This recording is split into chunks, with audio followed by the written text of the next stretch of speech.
Think you've got what it takes to be a Navy SEAL? It all starts with these 5 exercises. They're the only thing standing between you and a shot at the most elite training in the world. But here's the secret they don't always tell you. Just passing the test is a one-way ticket to failure. We're about to break down the official SEAL fitness test and reveal the real scores you need to be competitive.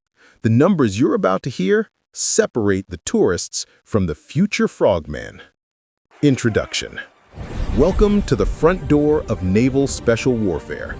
It's called the Physical Screening Test, or PST. On paper, it looks like a tough gym class final. In reality, it's a brutal filter designed to find the tiny fraction of people tough enough to even start the legendary basic underwater demolition SEAL training, BUDS. This whole beatdown is done in one session with ridiculously short-timed rests. But the biggest thing to understand is the massive canyon between the minimum scores and the competitive ones. Hitting the minimums might get you a contract, but showing up to BUDS with those numbers means you'll be ringing that famous bell to quit so fast your head will spin. The training, the instructors, the whole environment is built for the guys who show up with competitive scores.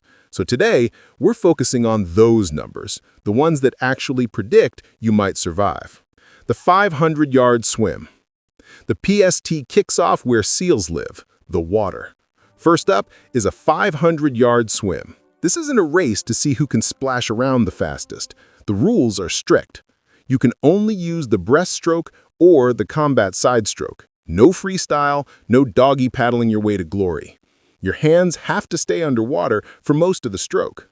Why those strokes? Because they're quiet, efficient, and what you'd use to sneak up on bad guys while carrying gear. The combat side stroke is the signature of a frogman. It's all about stealth and endurance. This isn't just a cardio test.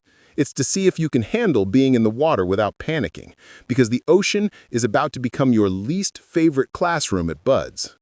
Now, the numbers. The official minimum passing time is 12 minutes and 30 seconds.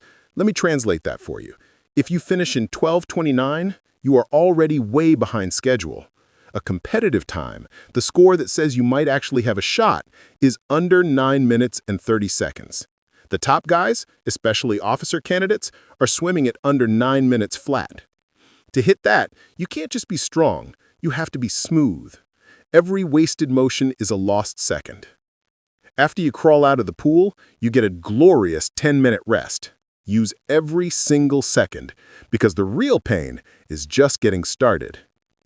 Max rep push-ups in 2 minutes. All right, you survived the pool. Congratulations. Now you get to be soaking wet while doing push-ups for 2 minutes straight. This isn't just about strength, it's about pure muscle endurance when you're already getting tired. The form is brutally strict. Your body needs to be a straight line from your head to your heels. No saggy backs and no butts in the air like you're trying to signal a passing airplane.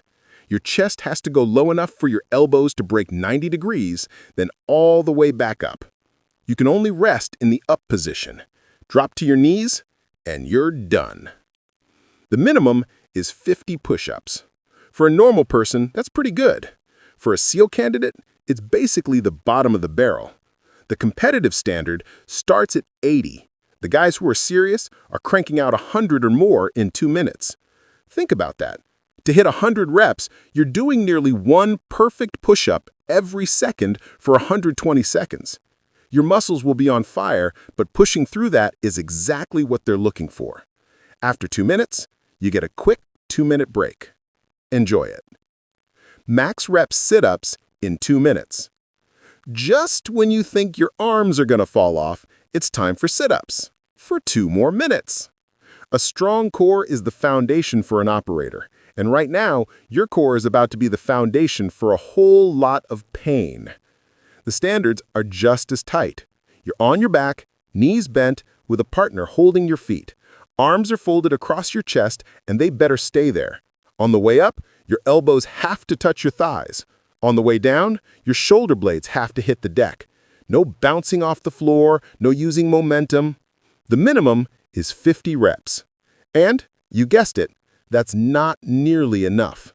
To be competitive, you need to be in the same zone as push-ups, 80 to 100 reps. The top guys are hitting over 100 easy. This is a gut check, literally. At this point, you're deep into fatigue. This is all about willpower. After this, you get another 2-minute rest before you face the purest test of strength yet. Event number 4, pull-ups. There's no time limit. It's just you, a metal bar, and gravity. This exercise is king because it's a perfect measure of your strength-to-body weight ratio, your ability to haul your own butt over a wall. The rules are simple and absolute. It has to be an overhand grip, palms facing away. You start from a dead hang, and I mean dead like your hopes and dreams if you can't do this, and pull all the way up until your chin is completely over the bar. Then you go all the way back down. Any kicking, swinging, or looking like you're having a seizure on the bar gets you a big fat 0.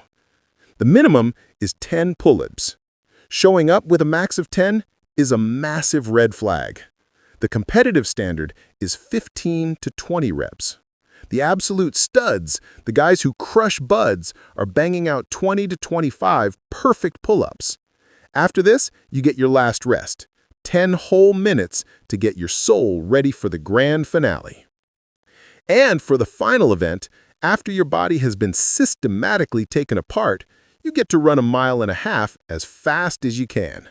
This is the ultimate test of your gas tank and your ability to finish strong. The good news is you do it in running shoes and shorts, not combat boots. The bad news? You still have to run like your hair is on fire. The minimum time is 10 minutes and 30 seconds. By now, you know the deal.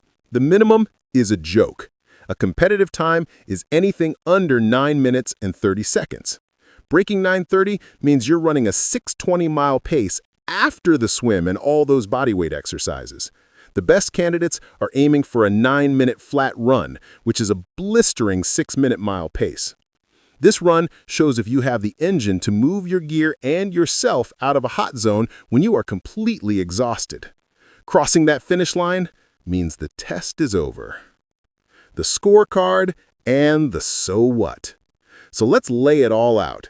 Here are the you might get a phone call scores versus the okay, this person might actually have a chance scores. Swim, 12:30 versus under 9:30. Push-ups, 50 versus 80 to 100. Sit-ups, 50 versus 80 to 100. Pull-ups, 10 versus 15 to 20. Run, 10:30 versus under 9:30. Looking at these two columns tells you everything. The PST isn't a pass-fail test. It's a national ranking. Every candidate in the country is on a leaderboard, and the guys with minimum scores are at the very bottom with basically 0 chance. The Navy isn't looking for people who meet the standard. They're looking for people who make the standard look easy. So that's it. That's the physical price of admission for a chance to become a Navy SEAL. But remember, the PST isn't the mission. It's the audition. It's the tool that measures whether you have the physical horsepower and the mental discipline to start the real training. It's not about being the best in any one thing, it's about being a beast across the board. The test is a predictor, and what it predicts is your ability to suffer, endure, and not quit when things get exponentially harder. All right, your turn. How do you stack up against these numbers? Let us know in the comments which of these 5 exercises is your strongest and which one would make you curl up in a ball and cry. We won't judge much. And if you want more breakdowns of what it takes to be elite, make sure you subscribe.